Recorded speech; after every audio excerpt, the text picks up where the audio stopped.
Hello, and welcome to the Brother Sister Show, a family-owned and operated podcast where two siblings keep in touch by talking about movies.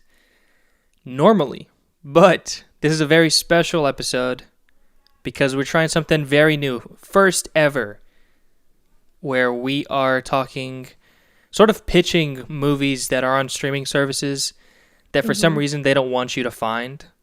They make it like super hard to see. Yeah. So we're going to be doing that because January is notorious for not having a lot of not having a lot of releases.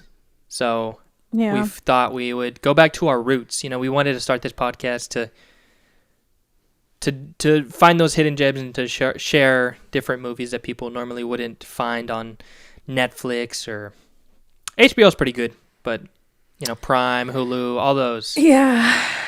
Hulu. Well, first, I don't know if you want to start talking about it now, but their streaming services are just really egregious in how they don't really, I don't know how to describe it. Like, they don't show or display their catalog really well. There's some like HBO Max that they are pretty good at.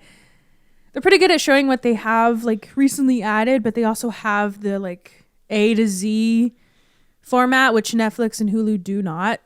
Right. So yeah, that's why I think this is important for us to try to, hopefully we're showing you at least, we have like, I think 8 movies between the two of us. So I hope we introduce something new to you and that you haven't heard of all of these, because that would be sad. Yeah. Well, Before we get into that though, we normally catch up since it's, we don't normally talk in between because we don't like each other. So what's up? What's new? We've been getting a lot of stuff for the apartment, which is really nice. We went to IKEA just kind of on a whim, like on the day I was like, I really want to go to IKEA and just get a bunch of, just like I would say go crazy, but then we ended up spending like $200, like nothing insane. That's still substantial. Is it like furniture or just like little knick-knack things? A little bit of both, but mostly furniture. Like we wanted to get a desk for our room because Sebastian was like, because now that we have an office, I kind of, okay, I'll preface this by saying, in the movies when people, like a couple, it's like a couple, usually an older couple, let's say the guy's a detective and he's, working overtime on this one case and his wife, I would say like his stupid wife comes in and he's like, come to bed. And you used to think like, why do you need him to be in there? Like, just go to sleep. Close your eyes and you won't even know. But I've kind of turned into that woman now because now I'm like, because now that Sebastian is, well, hopefully he's fine with me sharing this, but he's going to school now and he obviously still has his job and he's like you, where he likes to spend time, like also his extra time on his computer and doing stuff. So, I guess his like compromise for me just going up in the office being like, come to bed, is for him to, like do some of his schoolwork in the room while I'm sleeping or while I'm in there. So it's so like you get it now. You get it now when you watch it. the movies. You're like, oh, I kind of see. I'm like, go to bed, you fucking asshole. No, I'm kidding. It's I don't know. It's when you like your partner. It's you want to be with them, and so that's like a nice little idea that he had, where he was like, well, let's just get a little like laptop desk. Right. I don't know if you've had one of those, but yeah, it's like that we can do work in there, or if also like I think he also knows that I don't like just having one workstation. Like I like working from our dining table, our like my desk, the couch. So it's another little area that I can work at if I feel like I'm trapped in one space. Yeah, you got options now. Yeah, and so that's really nice. So I'm excited about that. I also got a little thing for I always call them the boys, but like my dog and my cat. It sounds like I have children, but I got something for the boys where it's like a little cabinet where we keep all their stuff because it was just like all over the place. And so I got something that's specifically for just their stuff so I don't have to see it all the time. Mm-hmm. And then I got like a cabinet for the kitchen, like, or in our dining room, just a little, because I don't like bar carts anymore. I think that's like not my thing anymore. So Yeah. I'm just gonna at that put all same our point. stuff on this like one cabinet. It's like kind of like a china cabinet, but there's no glass on it.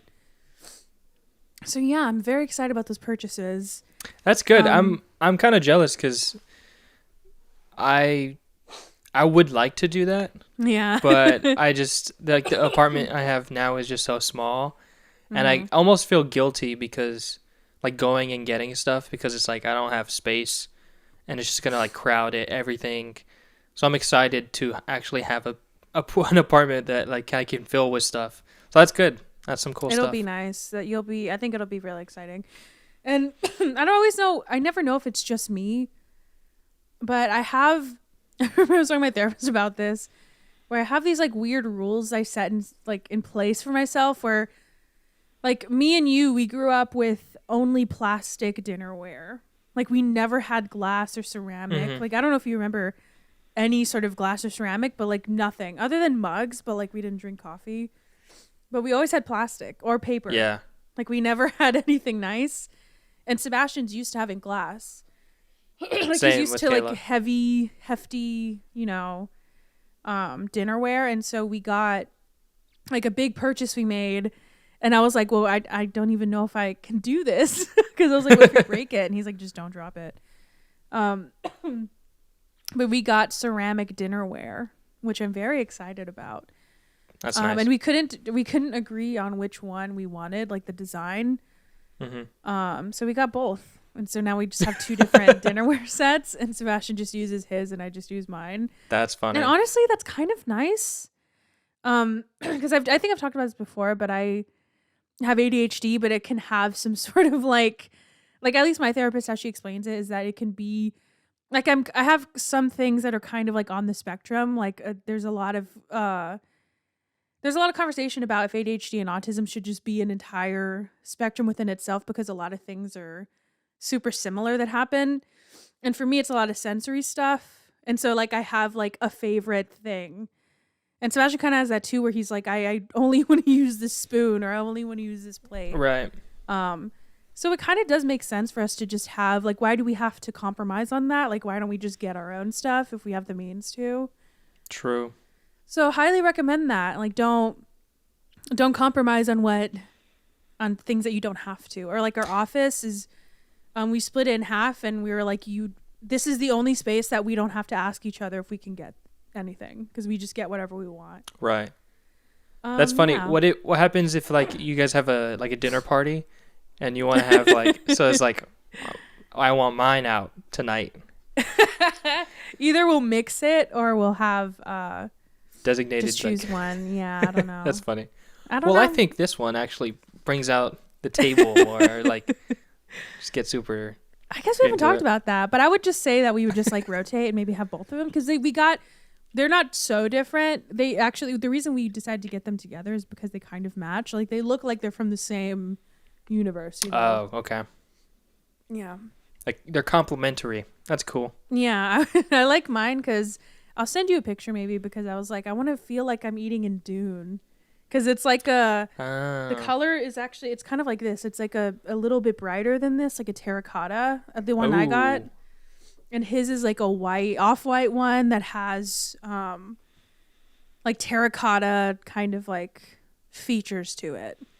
Kayla and I are very into terracotta, so I definitely want to see those. I'll send you a picture, and then we got them from Target. We get like everything from Target. Oh, okay. And we're just trying to get organized. It's just really, I'm excited for you to experience this, because it's really nice to kind of just for the first time like get whatever you want and design a space that you really love. Yeah. So yeah. So that's what I've been doing. We just got from Target, and so when I'm done with this, I have to get all my shit together. Yeah. Nice. Exciting. Well, What I've have just you been up to? I've just been going to school. It started up. I'm yeah. taking 12 hours. It's the least amount of hours I've ever taken. And it's I was like that for my last semester, and it was fucking weird. I didn't like it. I know. It was like my first, like I got out of my first day. I only had 2 classes, and I was like, okay, Like I have a really weird schedule where Tuesdays, Thursdays, I have a class at 8. I have an 8 a.m. It ends at 9:15, and I don't have another class until 3:55. So I just have like this really, really big gap. That's strange. And then Wednesday and Thursday, or Monday and Wednesday, I start at 11 and end at like 5 something. But I don't have classes on Fridays. So like I'm used to having more hours. So when I finished, like both of the days, like my schedules, Tuesday and Wednesday, I was like, okay, like I felt like there was more. That's funny. That's the perks though. Yeah. Because I think that's exactly what happened to me, I think. It's a weird feeling, truly. Where I was like done with, on one of my days, I was done at like noon. And I was like, what do I do? Yeah, well, I have that. I kind of end at like 5 every single day, which kind of sucks, but it kind of gets getting me used to that, like ending at 5 for when I start the my 9 to 5 full-time grind. Yeah. So I'm excited to have a little bit more time during the semester. I think it'll be good. And my classes aren't too hard.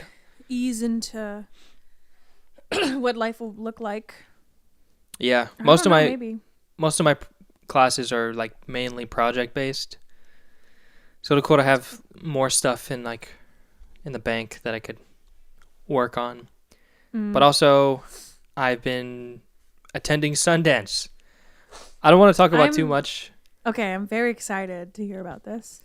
Because I think I'm going to make a video. Ooh. Okay. I've been writing it just because I don't want to just... If I just speak on my experience, it's just going to be really weird. So I've been writing. I think I'm just going to review pretty much every movie that I saw. Talk a little bit about the experience of attending virtually, because I wanted to buy 2 day passes, but I only ended up buying one for Sunday. The other movies that I've seen have just been single ticket. I've just bought them single ticket, so I haven't seen any shorts yet, which come with day passes, or I think it's called an Explorer Pass. But I've really liked everything that I've seen so far. I know you've I don't know if you tweeted or you texted me and you're like, I'm a wreck. No, I texted it to you. I truly am. I just get really emotionally invested in the movies. I don't know if it's that level of exclusivity, but it definitely feels cool, watching them. And I think the first premiere that I saw was a movie called 892, and I had that moment where it was starting and I saw the title sequence and it was like, this. I'm the first group of people to see this. This is awesome. Yeah. And the only experience I've had at a film festival was at San Antonio Film Festival, which we went together. Oh, really? Okay. So it was really cool to have that on a larger scale. I don't want it to. Sorry. I don't want this to be my last one. I want to keep on going. It will be. I think for Sundance, I don't know if it's as true because Sundance is pretty big, but I've been to a few, I think two of the South by ones where I just happened to get in. And one of them was on a streaming service, and then another one I've never heard of again. So it's kind of what I mean is that experience of of the exclusivity. Sometimes it can even last until now, where if I ever bring that movie up, nobody's ever seen it. Only whoever went to the festival run or whoever did the movie is the only people that see it. Right, because not every movie gets picked up by a distributor or something. That, and a weird experience too. For the second one, not so much, because I didn't experience this because it was the second showing that they had. It wasn't the premiere. But the first one I ever got into was the premiere, and I think it was the only showing too. There was they didn't have another showing after that. And you watch it with everybody that's involved in the movie. And I didn't know that until that was the first time I'd ever even heard about what it's like to see a film festival. And I don't know why I didn't think this, but I didn't know that the people that were that were a part of the film are sitting in the audience with you, because I Right. kept pointing people out, and like me and my friends were like, holy shit, and we were in the very front. It was very strange. Yeah, like it feels, hopefully I hope you get to experience that one day, because it's so strange where it feels like you're the only person, like you somehow accidentally got into like a viewing party for the cast and crew, and you're just like, Oh, what do I do? It's like really strange. well, Yeah. I every time I write a review on Letterboxd, I go and I see, and it's like 12 reviews, so that's Yeah. cool, because it like I said, it's just being premiered for the first time. It'd be cool when But- like one of them is eventually nominated for an Oscar or something, Oh and yeah, you're like, well, I saw it when it came out. yeah. That it's definitely a cool feeling. I'm glad, you know, not only me but a lot of people are able to attend it virtually, and it's like you can buy the tickets like pretty close until the showtime. Like I think up until it shows, you can still buy like the single film ticket to go Maybe see I'll it. look into that. I wanted to watch this one called After Yang. Oh, I've heard a lot about that one. Yeah, and the first show, like the premiere of it, was sold out, and I can't see its like second screening because I have a class during it. But There's a lot of talk about that one. Already a lot is. of Oscar buzz. Truly, I'm excited to eventually see it. But that's pretty much it. Do you want to talk about the movies we've seen besides the ones for this podcast? Sure.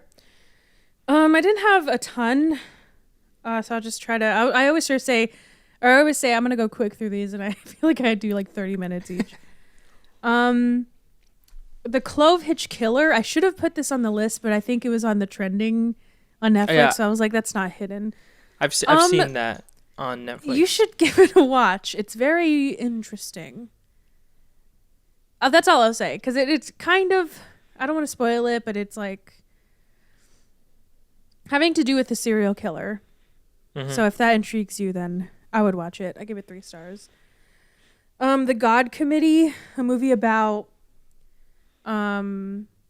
just the committee that decides who gets an organ.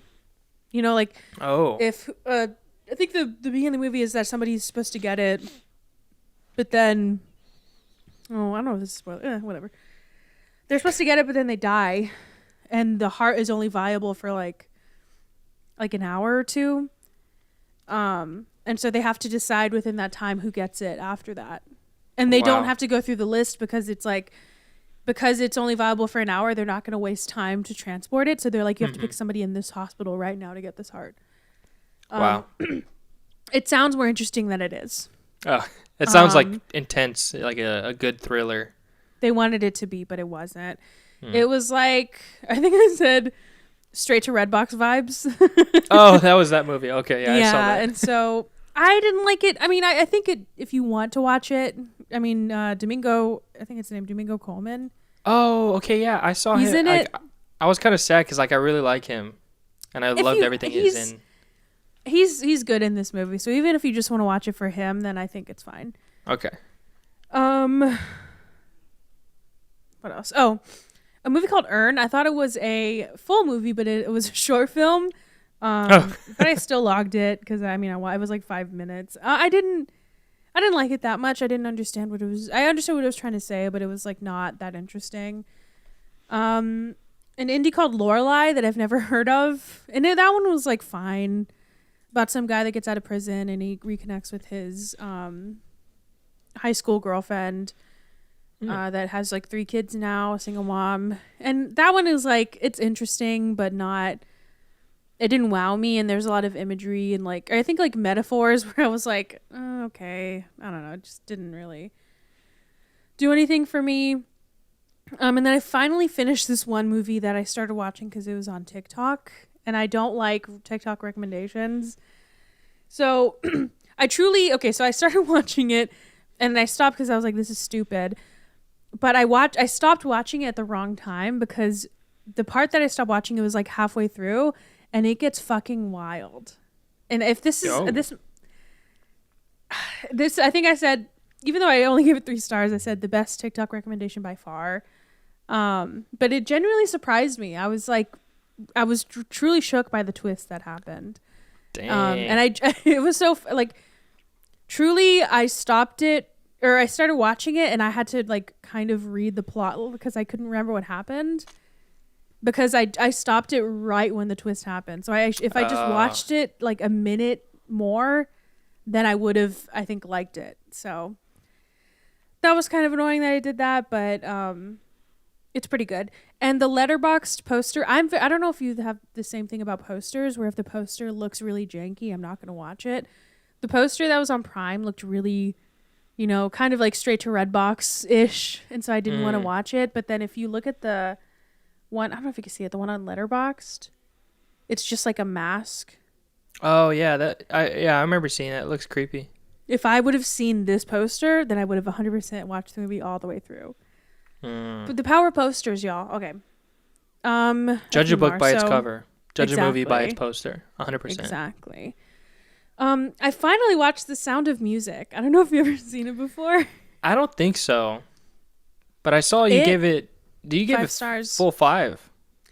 It lives up to the hype. It made me laugh a lot. Like, it's really, really funny. And I don't know why I think that old movies can't be funny, but I had this, like, I guess, stigma or stereotype of old movies that they are just not, they don't have the humor that, it, makes me laugh. So not true. It was so funny. The music is obviously amazing.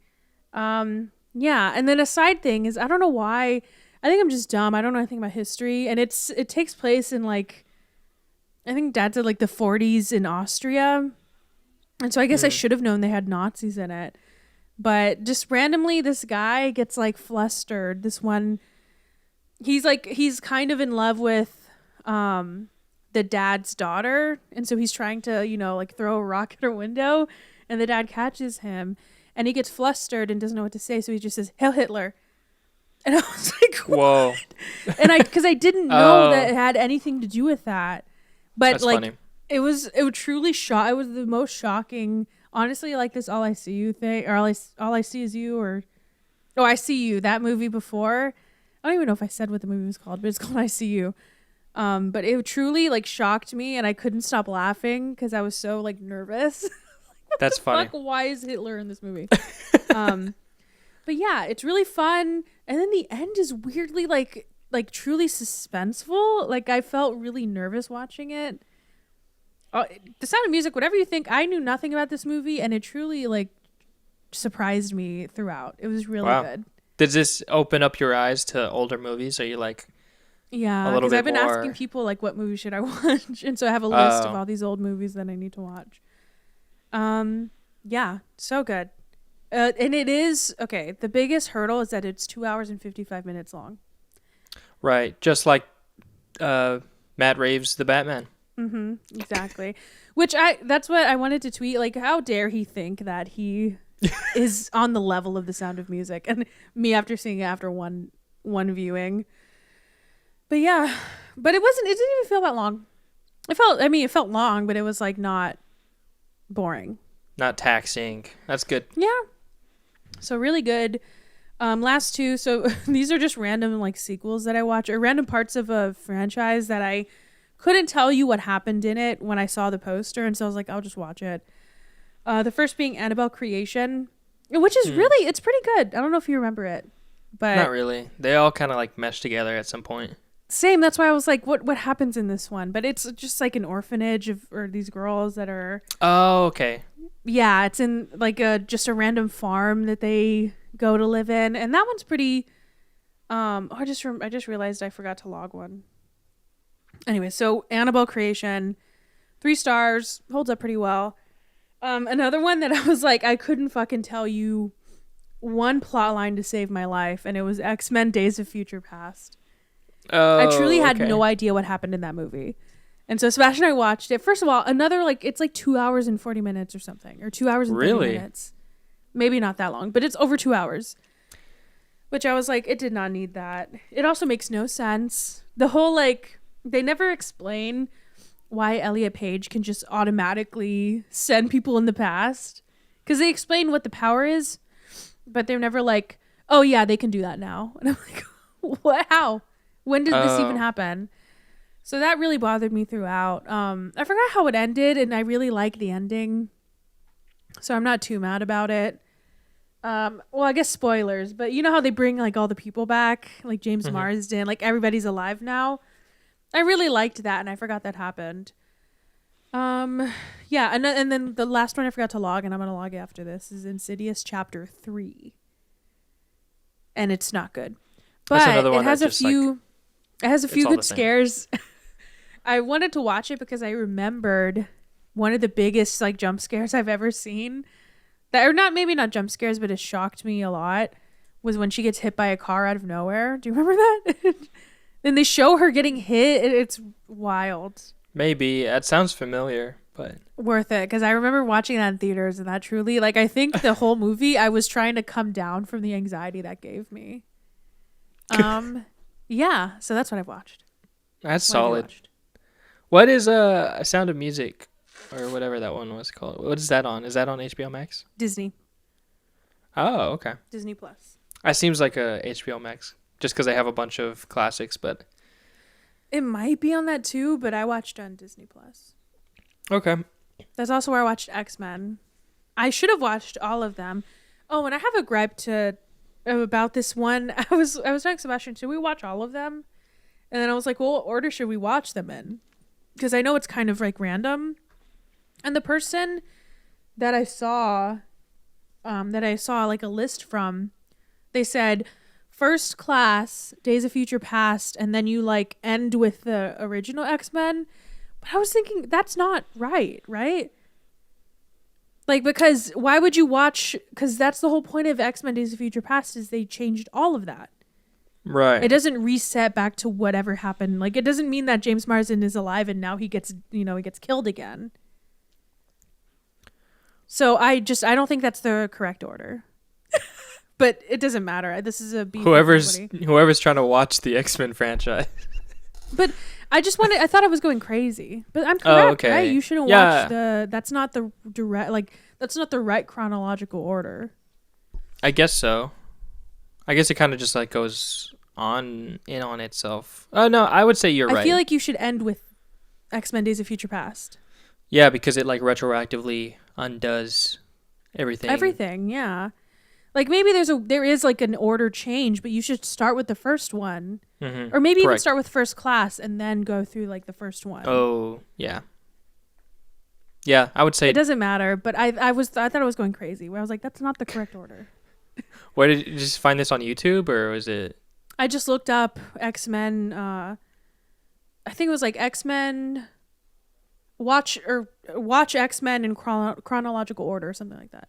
Oh, okay. Because I was like, they're kind of like weird, like shuffled around, and especially because of the future shit. So I didn't know like what order you should watch it in. I think you're right. But again, it doesn't really matter. Maybe before, because I was thinking maybe I'd watch that before the new Doctor Strange movie, because a lot of people think that like they're gonna bring in a bunch of people, or there's a bunch of people rumored or something. Yeah. At this point, I don't care anymore. I'm just gonna watch the movie. I haven't seen a lot of people really care about it now that they're like, we saw the Spider-Man, so I don't give a shit. Yeah.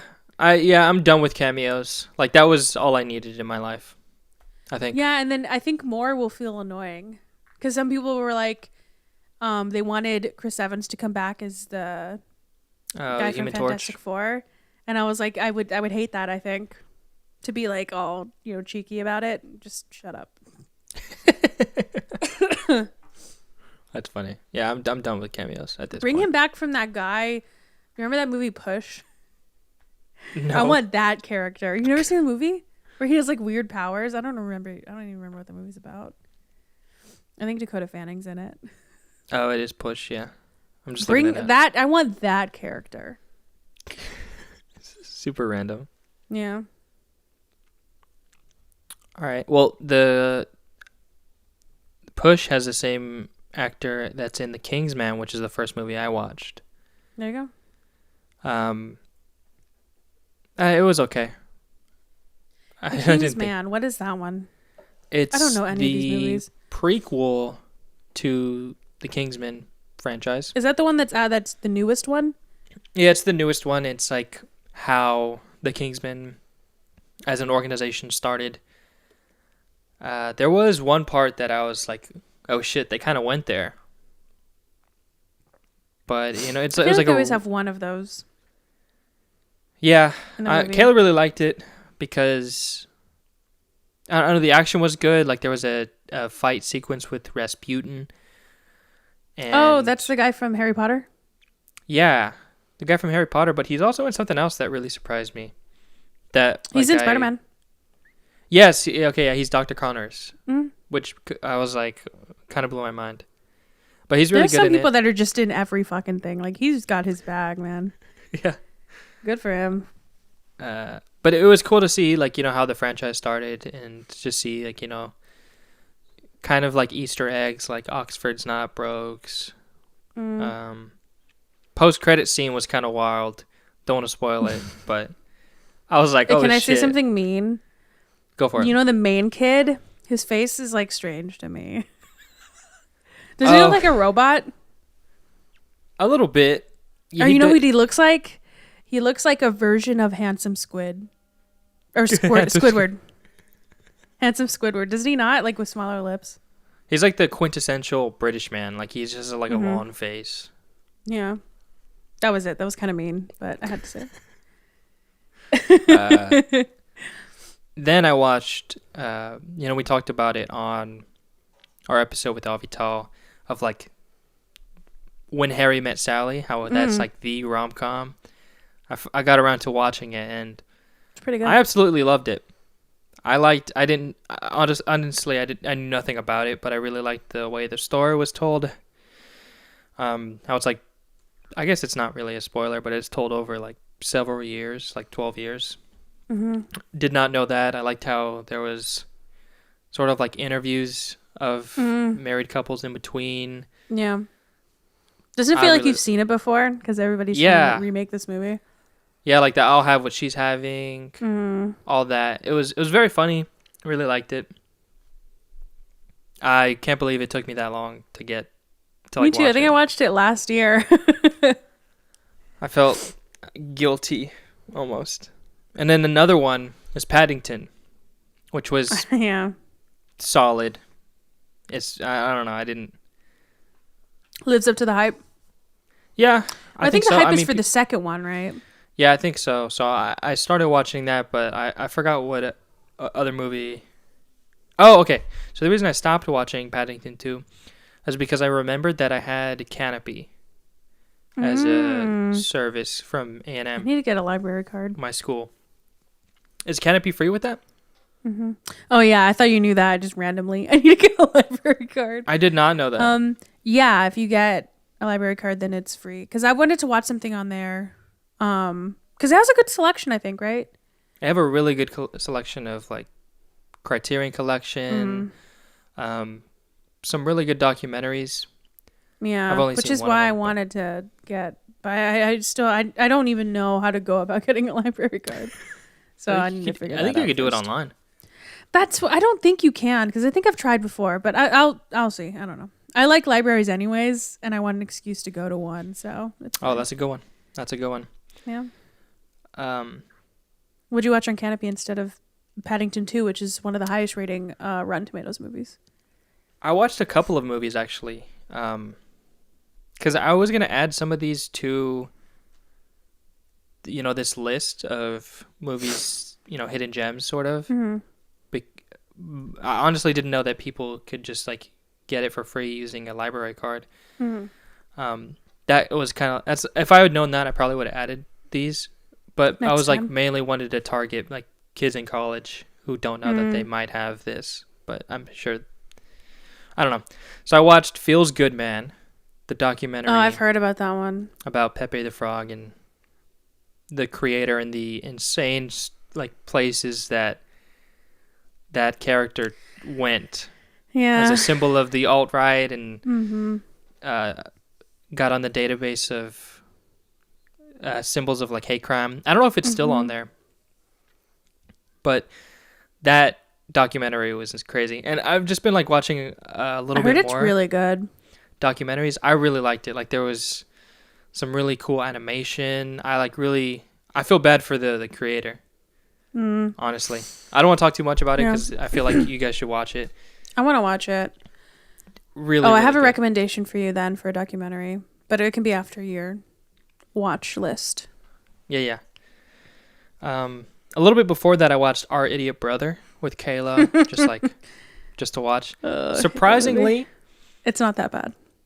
not that bad, and very similar to Paddington, with a little bit more adult themes. Okay. But I made a list called, Oh my god. I think it's like a Harry character gets into some shit for being too nice. Because That's funny. kind of the same character, almost. Like they don't know better. And I mean, Paddington and Paul Rudd are just lovable, like all around. Everybody loves them. True. It's Paul Rudd, right? Yeah, it's Paul Rudd. I think that's a case of a really bad title. If they had a different title, then I think it would have done better. Yeah. What would you title it? Paddington 3? Paul Rudd. 1. Paul Rudd. I don't know. Our Idiot Brother just sounds really stupid. Yeah. I mean, I don't know. I don't know what I would have titled it, but I just think it's a bad title. Fair enough. Then, okay, on Canopy, I watched House, which is a movie released in 1977. Oh, I've heard of that one. A cult classic. The reason it was on my radar and on my watch list because I watched the Bill Hader in the Criterion Closet, and he like showed it, and he was like, I love this movie so much because it is in the Criterion Collection. And he realized that he was wearing the shirt that has the poster, like the face of it. So I just added it, and what a wild ride, honestly. It looks weird. I would go into it knowing nothing. It was like, I honestly don't want to say much, but the editing was insane. I was like, at this theater I used to go to, I think it was called AFS in Austin, the Austin Film Society, and they show like, they have a lot of showings for just like indies. And I remember when I went to go see one, or I went to see a couple, and every time I went, they had a trailer for when they were going to show that movie, and the trailer just looked fucking strange. Yeah, honestly, I don't even know what to say about it. Like I said, the editing was crazy. I think it was inspired by the director's 6-year-old daughter's dreams. So it just like fully went for it. Thought it was good. That's cool. Another one that was on Canopy, and I think the last one I'll talk about, is First Reformed. Oh, okay. When I saw that in theaters. Sorry, I always have fucking something to add to your movies. I'm sorry. No, I saw that in theaters at the Bijou, and two funny things happened. One, when they gave me my food, the receipt, I got a burger, and the receipt was on the bun. And second thing, when it ended, the guy behind there was like an older man behind me that was like, "That's it." That's that. Which honestly, I think is a really good reaction to that movie. That is, I mean, my experience wasn't as fun. I was just like on my phone, curled up, just watching it. But I was like kind of blown away because like it was a beautiful movie, like wonderfully shot, and too long. A little bit too long, I guess. Like there was a lot of sequences I liked, but I think just the like monotony of being a reverend and like that day-to-day life was kind of, we saw too much of that. I think there was more interesting things, like his interactions with other members of the clergy were more interesting. But I think it's definitely a movie I need to unpack more about, because like I don't even know about the ending. Like I need to read more. I need to read more reviews about it, honestly. I think it's the better, more artsy version of Don't Look Up. Oh, for sure. Yeah, I think it Yeah. And the consensus is that Ethan Hawke was robbed of any sort of nomination for because this movie was kind of forgotten. Like nobody really cared about it when it came out. I truly thought he was going to get something because voters love that shit. I kept on seeing that, and it's sad. Yeah. It did make me sad too, just watching it. But everything else I'll either talk about here or what I watched at Sundance. So that's it. Solid selection. I can't wait for you to watch Paddington 2 because that is the one that people are like obsessed with, and I've never seen it because people talk too much about it. I think I've seen the first 20 minutes, and it's okay. But maybe in the second or third act, it'll hit me hard. Unless somebody dies, I don't know if I'm gonna like it. Okay. All right. Oh, Family Tree Game. So you didn't do what you're supposed to do, but that's no, fine. But it'll just roll over. Yeah, it's like an IOU. I guess so. Huh. I have it. I have my person. I might have fucked up because I don't know what they're in, but. All right, I do that every single time. I do too. Anne Hathaway. Bill Hader. Okay. Because he's been secretly dating Anna Kendrick for a year. Sebastian showed me that, and I was like, why would you ever show me that? I thought he was dating that one girl. She's like Rachel Bilson. That's the last time I heard, because he went to the Emmys with her. I know too much about this. You said Anne Hathaway? Anna Kendrick, though. That I have so many questions, especially because they played siblings. Oh, and Noelle. Noelle, yeah. Is that why? That's not why you brought it up? That's how they met, apparently. No, I just brought it up because I watched House because of Bill Hader, and I was like, just Bill Hader. I can't wait until. I think this is like a matchmaking thing, right? Because we did Noelle for the podcast. Ooh. And then next, I think it's Kumail Nanjiani and Dave Bautista. I think they're going to have a fling. That'll be next. That would be saucy. Can you imagine? That would be wild. That would shake my world. All right. There you go. Yeah, let's get 5 minutes on the clock. And then. Yeah, okay. So Bill Hader is in It Chapter 2 with Jessica Chastain, who is in Interstellar with Anne Hathaway. Oh, we did something different. Okay. So Anne Hathaway is in Ocean's 8 with Mindy Kaling, who is in Inside Out with Bill Hader. Oh. Yeah, you went weird. How's that weird? I don't know. Just because that's not what I thought of. That's weird. Well, Ocean's 8 has to be... Oh, it has like the most people. Yeah. That has to be the way in, especially because of Mindy Kaling. Well... Let me ask Sebastian. Oh shit! Yeah, we have a tie. I forgot. Yeah. Yeah, what are you go doing? for it. You're just moving on. I was looking to see if they had been in anything together, which we could have said SNL because I guess they're in that. But that's Sebastian. lame. Can you come here real quick?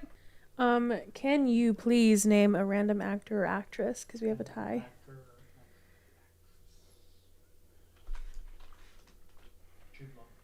Jude Law? That's a good one. Okay. Jude Law, Anthony. He is 62. I'm kidding. Jude Law? That's a good one because I have no idea. I always use my parents as a barometer. I was about to say. But I'm like, could he be older than my parents? Here, I'll say... You know what? Okay. Oh, I'm so scared now. Because I feel so dumb because, like I said... Selena Gomez was like... Oh, yeah. Last time we had Selena Gomez, and he said, like, would you say, like, 32 or something? Yeah. How old do you think she is? Selena Gomez? Yeah. Like 29. She's 29. Okay, I have my guess. I have mine, too. I put 43. 51? You think Jude Law is 51? I think surprisingly looks good for his age. He's 49. He's 49? You still win. Boom! I What said did you way guess, younger. Anthony? 43? I said 43. 43, and I said 51. I wrote 43, then I wrote 45, and I was See, like, but celebrities, they don't have... They don't age like regular people. okay. Because you know if he... Oh, I forgot we're recording. I was going to make a mean joke. Because I was going to say, if he didn't have money, he'd age like fucking lettuce. So, I mean, I just saw Fantastic Beasts, and he looks pretty good, but he doesn't look young. Okay. That's what I was thinking of that movie too, and I do that. don't I know. think about the movies they've recently been in that I've watched, but then I always use mom and dad as the barometer. I do I'm too. like, I was like, older or younger, but I was knew like he a had to be little older. younger. Nope. Dang. Okay, what am I watching? Ooh. Huh? I want you should watch I See You, the one I was talking about that I stopped watching. Okay. What is that on? Prime. Okay.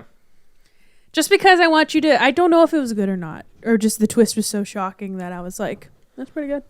Okay. Solid. Well, let's hit the break. When we get back, we're pitching some hidden gems on some streaming services for you guys.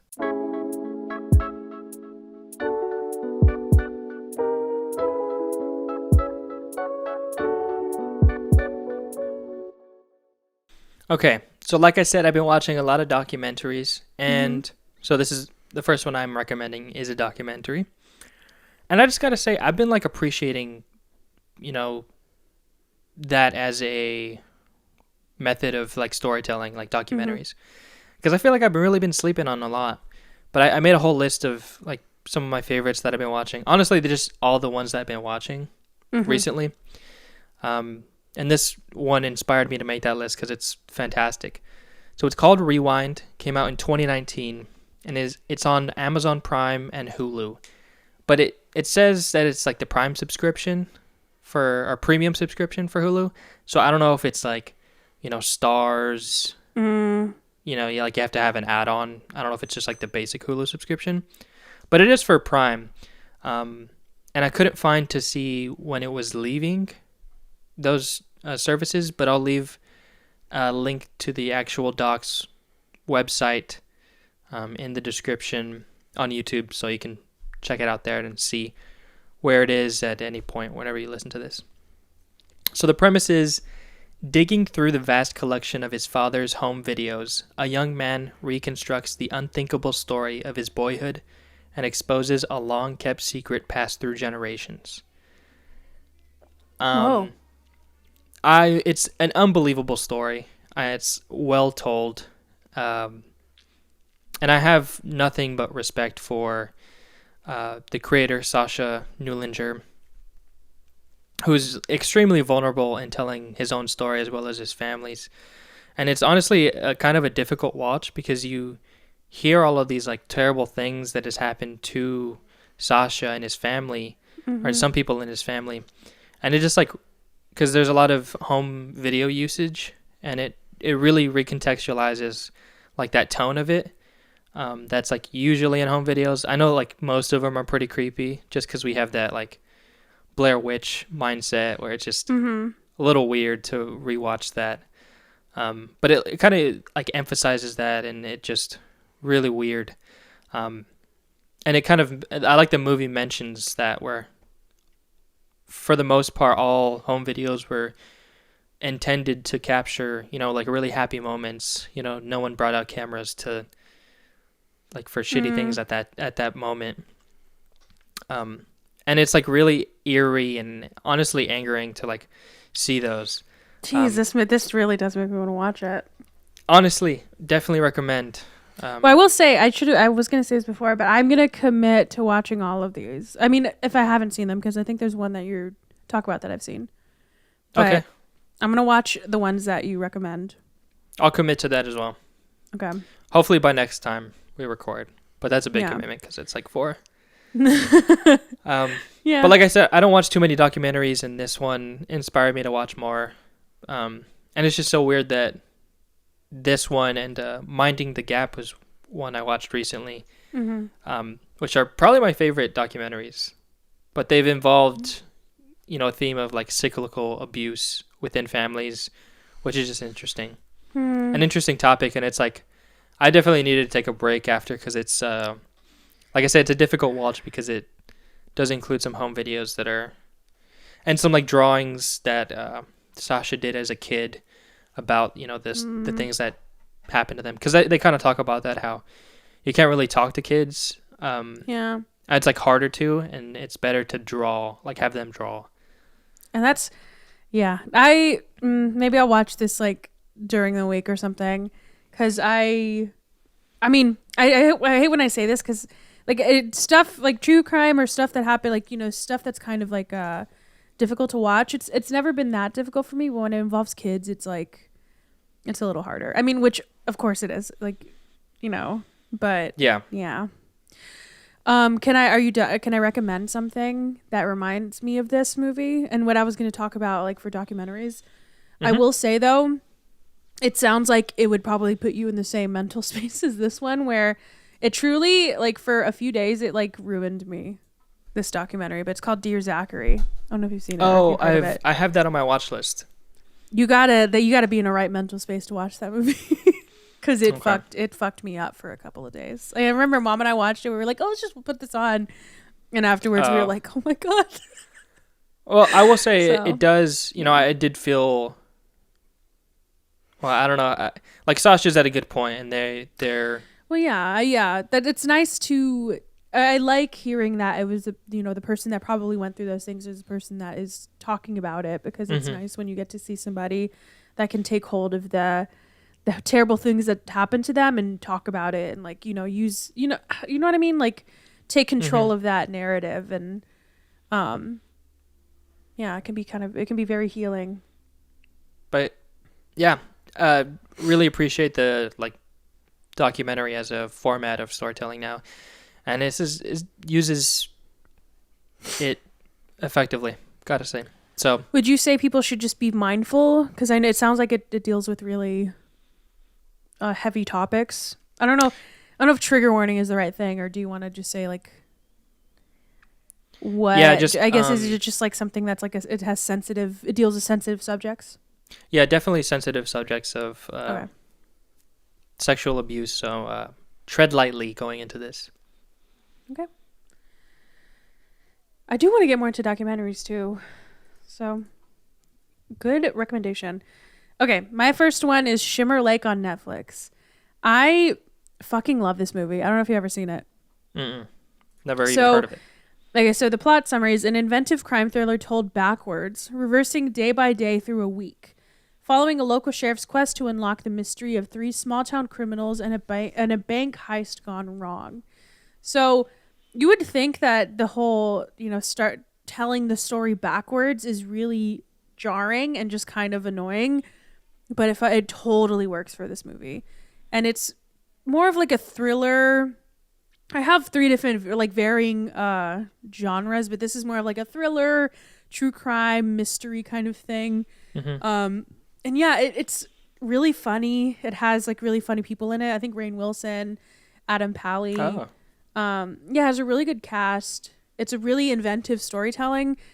And I think it's a Netflix original, so I'm surprised that they don't really talk about it as much, or they don't really publish it as much. But I remember watching it when it first came out, and I was stunned by how good it is and how entertaining it is and the rewatchability of it. So highly recommend. And I can't believe people don't talk about it enough, or as much as I think about it. It's really sad, because I think the theme of these movies is that I forget that they are on platforms. And it's a good like, I don't know if it's a good movie night watch, maybe like a family movie night where you're like sitting down to watch a movie, but not a movie night where you just want to like hang out and talk to each other while a movie's playing, because you got to pay attention. Just good storytelling, fun way to tell a story. And it's one of those movies that keep you guessing, where you like want to know what happens, and so you like in your mind have like an idea of everything that's going on and what happened and who did what. And you probably won't get it right, so That was my first one. Not as That's a heavy good as one. yours. Yeah. Well, mine's kind of a good one to go off on Okay. yours because it's like a thriller mystery. So it's called A Alright. Perfect Enemy. Have you seen this one? Is this the one? No. Okay. Hmm. So Perfect Enemy came out in 2020. It's on Amazon Prime and it's also on the Roku channel and Vudu for free. I think it's just like with ads, but like I said, it is a thriller mystery, and the premise is an architect's strange conversation with a mysterious young woman soon turns into something sinister and deadly. Mm. And true, it does. It is a little bit of a slow burn, but I think the ending is completely worth it because, some of the visuals that they use is really interesting. I'm not going to spoil it, obviously, but I really liked where it went. But I don't think I thought about it more than a day. Like it was thought-provoking, but not entirely. But I wasn't expecting it, like the twist. I had seen some people say that, they saw it a mile away, but I'm just a dumb viewer, so I was. I hate when that happy happens when everybody's like, I fucking knew it. It was so predictable. And I'm like, I guess I'm stupid because I didn't get it. Yeah, I feel the same way. But it did, because it's adapted from a novel, it did want to make me read it and see, because I feel, I have an inkling that it might have worked better in that format. And it just maybe didn't transition well, because it, like I said, it was a little bit of a slow burn that kind of was worth it, but solid free watch on Roku and Vudu, so There you go. recommend it. All right. My next one is a movie called Adult Beginners on HBO Max. Have you seen this? No. Okay. The plot is a bankrupt businessman tries to restore good relations with his sister and her family. So the siblings in question are Nick Kroll and Rose Byrne. Do you know who Rose Byrne is? She's from Bridesmaids. Maybe. What else is she in? I need to see her face. But they play siblings. Nick Kroll is like, kind of a tech asshole. He has like everything just basically in his life just goes to shit in the very beginning. And he has to, like this situation where after his parents died, they left the house to his sister. So he goes and like stays with her. Mm-hmm. And he kind of becomes the babysitter for their kid that he doesn't really know that well. And then Bobby Cannavale plays her husband, which they're real life couple. So they play really well off of each other. And yeah, it's just really funny. It's a good like indie, like if you just want to have something feel good where, Nick Kroll just basically learns how to be a decent human being. And he connects with his sister. She's pregnant, having another kid. So she's like stressing about it, and he's helping her out. And it's kind of like one big story, but then they all kind of go in their separate little stories. And yeah, I don't know. I like that vibe of like coming back to your hometown and acting like you're a big shot, but you're actually your life is falling apart, like that kind of thing. Yeah, and he's trying to figure out what he's gonna do next. It's just I guess it's like a feel good, like it has some drama in it, some like comedy, feel good film. Yeah, another one where it's funny and it's like it's just genuinely a good movie, but not a lot of people talk about it. So there you Joe go. McHale's in it. Yeah, for a little bit. It's got a Okay. wild cast: Bobby Moynihan, Jane Krasinski, Jason Mantzoukas. Yeah, Michael that's a pretty good. Biglia. That's a pretty good cast. Yeah, solid movie. All right. Well, my next one is called The Wave. It's came out in 2019. It's on Vudu again for free, but it's also on Amazon Prime if you have that subscription. It's a sci-fi thriller, and the premise is a man on the verge of a promotion takes a mysterious hallucinogenic drug that begins to tear down his reality and expose his life for what it really is. I thought it was entertaining throughout. I really liked the visuals for the hallucinations that Justin Long goes through. He's like the lead. Whoa, I think the just too concept was really long. I think the concept was really interesting. Mhm. I don't want to give away too much. Donald but I really- Faison. Yeah, it's a decent cast. Mm. And Tommy Flanagan, who's in, I know him from Sons of Anarchy, which I really like. I've never seen that. But it's a pretty short movie, but I think the ending was like 15 minutes off of the ending. It didn't need the last 10 minutes. That always sucks when it like overstays its welcome. Yeah, exactly. Like it got to the point where I was like, okay, this is some cool sci-fi. It's like really interesting. I'll think about this for a little bit, just like trying to work out how it worked, like how everything happened. And then it just like did it again and didn't really need it. But it was some really interesting sci-fi. So check it out. I don't want to go into too much because I would give it away, but Well, that spoiler alert, that's not the one I've seen. It's the last one. oh, okay. All right, my next pick is House LLC. I feel like I've talked about this movie before. I always recommend it. Familiar. First of all, I love an LLC in the name. I think that's very funny. And the plot summary is 5 years after an unexplained malfunction causes the death of 15 tour goers and staff on the opening night of a Halloween haunted house tour, a documentary crew travels back to the scene of the tragedy to find out what really happened. So it's kind of like the style of a found footage film, which, you know, I'm a fucking slut for those movies. I fucking love found footage. I also think there's a lot of movies that are set in like a haunted house, and I like, you know, like the attraction, like a haunted house. And few of them are really good, but I feel like this one's pretty decent, especially for an obviously low budget movie. It has some genuinely good scares in it. It uses I love when horror films, like, I hate when they have a really good setting and they don't use it well, and I feel like this movie really uses their you know, like what a haunted house provides you. I feel like it uses that really, really well. And I started watching the sequel. It's not good, so just stay with this one and then stop watching it. Yeah, I think it's just a genuinely, I almost did like all horror films, but I was like, I can't do something predictable. So I had to at least put one. And so this was the one that I feel like a lot of people don't talk about, especially because another case of the poster not looking great. Oh, yeah. It looks really cheap. But it's really good. But I the banner on Letterboxd looks really interesting. Yeah. And like kind of creepy. I'm excited for you to watch it because I feel like it's one of those movies that will give you a lot of ideas. Oh, okay. Of like, oh, that's such a, like, there's a couple of things, and hopefully if we want to talk about it next time, there's one scene that I think is super clever. Or a couple, like two scenes.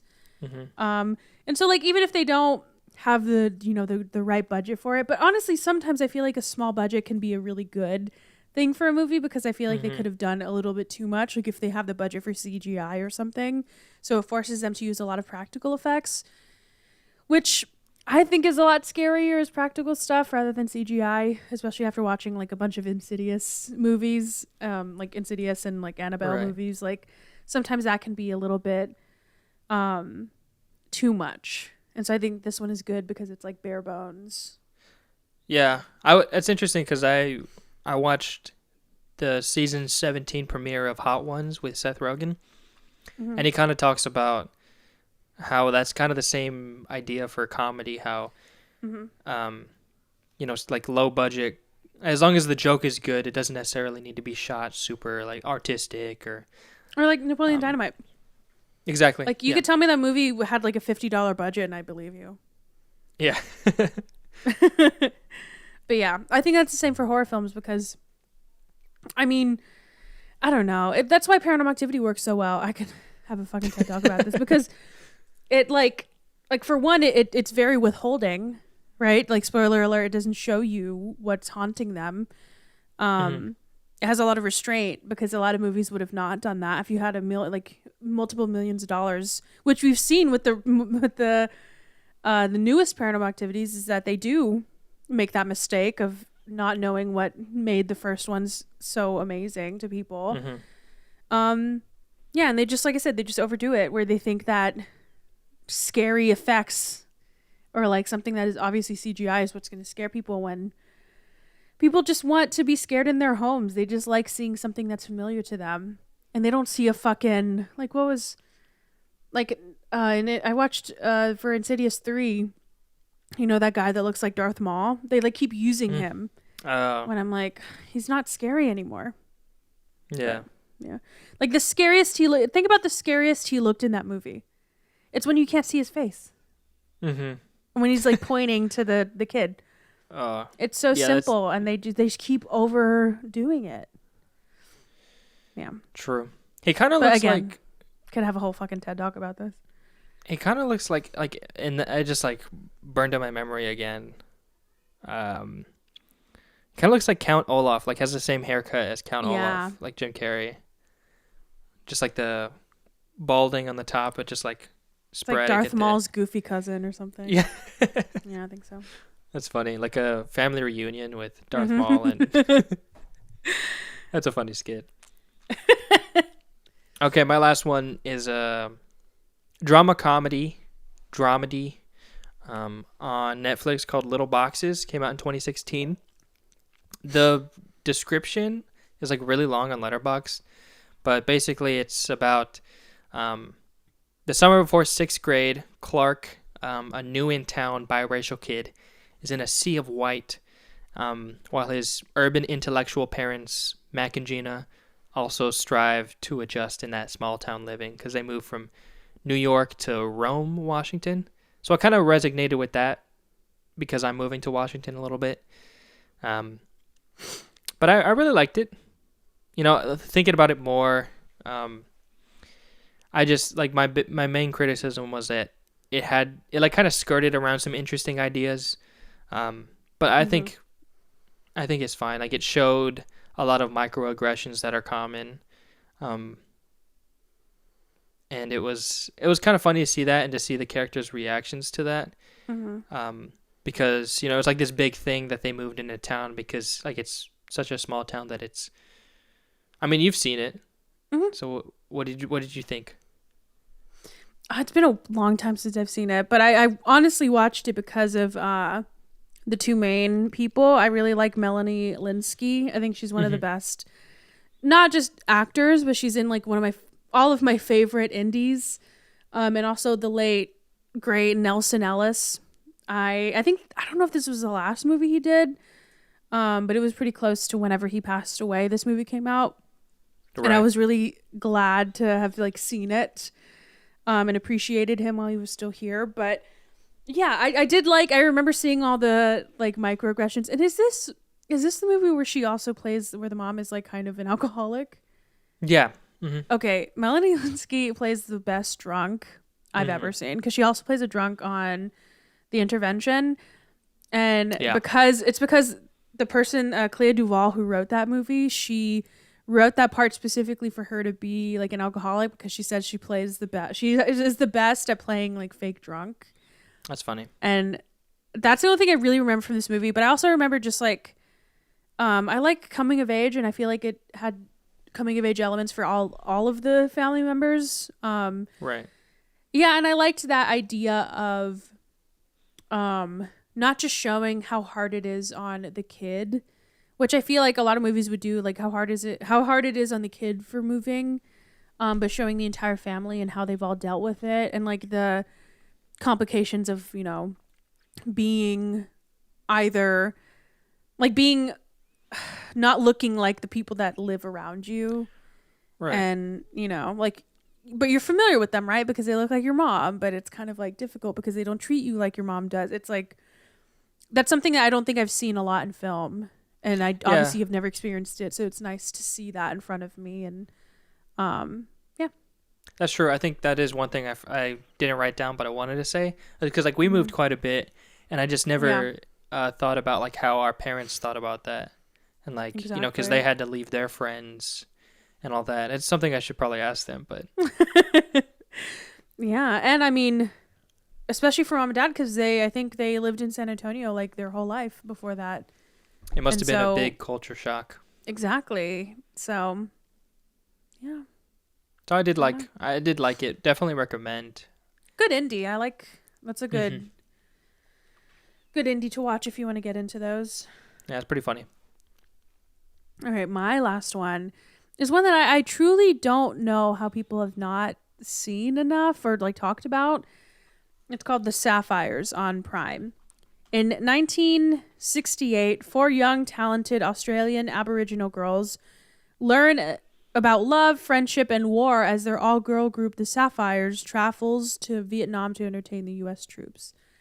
I think it's a true story, or it's at least based on a true story, but it's got a good, like, I think I have that list of, like, includes one of my favorite love stories. This is one of them. It also has amazing music because the women in it are actual singers and they are really good at what they do. I think one of them was on not The Voice, but X Factor in Australia. Oh. It's also nice to learn about the Indigenous peoples of Australia. It like obviously deals with that and how just I don't know a lot about their history, and so just seeing something like a little boxes movie, just seeing something that you're not familiar with and you get to learn through this movie. It just has really good music because it's like they're like a cover band basically, and so it's a bunch of songs that you probably recognize. Yeah, and it has Chris O'Dowd. Is that his name? The guy Chris from O'Dowd. Bridesmaids. Yeah, he's really good in it too. Yeah, they're all good in it, and I think the woman, one of the girls that's the Sapphires, like she is like a really famous singer from Australia. So, yeah, That's cool. just a good like. It's a drama, but it's also like kind of a rom-com. They're obviously going to like Vietnam, so it's also like got that war stuff going on. Yeah, just solid movie. And I cannot believe people don't talk about this movie. Oh, I don't even know if I've said what these are on. Never heard about it. Yeah, you said it was on Prime. Okay. Yeah, I don't know. I think it's like such a good movie. I think you'll like it. It's pretty fun. I will definitely check all these out. Well, yes, watch all these movies because they need more love. But I gotta say, you've fallen quite behind on. I know. I think you're at 34, Yeah. if I'm not wrong, and I'm at 49. Gotta say. I'm going to be at Yes. 35 after I put Insidious, so watch your fucking mouth. Oh, and I lost a follower. Ugh, I had 50, and I was so excited. Now I'm at 49. Yeah, I mean, the good thing about Sundance is, like, I think I told you this before, like, going into the movies, like the one I watched recently is a documentary called Miha, and it legitimately had no reviews for it on Letterboxd. And so it was cool that I was like one of the first people to give it a review. And like you can see everyone else, like it slowly, like all the reviews have been trickling in as people have seen it. Just making Letterboxd Sundance friends. There you go. Oh, did you see what I did for the Twitter? No, what'd you do? Because when people go to film festivals, they'll put like at and whatever film festival they're at. Oh, did you do that? Yeah. I thought about doing that, but it doesn't feel like I'm going. I did it anyways. We are at Sundance. Yeah. Well, yeah, that's all I have, I think. That's all I got. Today is the anniversary. Oh, this is like such a sad note to end on. Sorry. I'm gonna say it anyways. Heath Ledger passed away 14 years ago today. 14 years. Unreal. There you go. What a sad note. I'm so sorry. That's fine. Well, thanks for listening, everyone. Well, can I say, fun. wait, one more thing. I'll end it on a good note. I am so upset that this Moonfall meme that you made didn't get like a lot. It didn't really. The Dune one did better. And I think it? this is way funnier. Yeah, I mean, I maybe, could not stop laughing at this, and I was like, Sebastian, this is the one that's gonna go viral. 4 likes. That's wild. You should be proud of that because that made me laugh a lot. I'm very proud of it. I mean, it just like almost like Too niche, maybe. I had a epiphany. A vision. I had a vision where I was like, I need to make this. I was like, I hadn't opened Photoshop in my computer in so long, and maybe I should have used like the actual Scream poster, but Oh no, I think it's funnier. You know what? I need to post it. I don't think I posted it on Instagram. Maybe it'll do better on Instagram. maybe. Well, I'm just maybe I just don't know the Twitter game. I just kind of do whatever. I don't know. You win some, you lose some. Yeah. I think it's fine though. I mean, maybe it's one of those that like only makes me laugh, but it made me laugh a lot. Sebastian liked it too. It's solid. I just needed to shout it out because I felt bad. It's fine. Honestly, I forgot about it. Oh, well. Now Just you couldn't- remember. Scar tissue couldn't form yet. Now it's just raw. Now I've opened the wound. Well, I'll post it on Instagram. We'll see how it does. Okay. Well, All right. thanks for listening. If you watch Let these us movies, know. Oh, yeah. Let us know that. let us know if you watch these movies or if you have your own hidden gems Yes, please. that need to be watched by other people. Please do. I will watch them. All right. We'll see you next time for episode 112. Goodbye.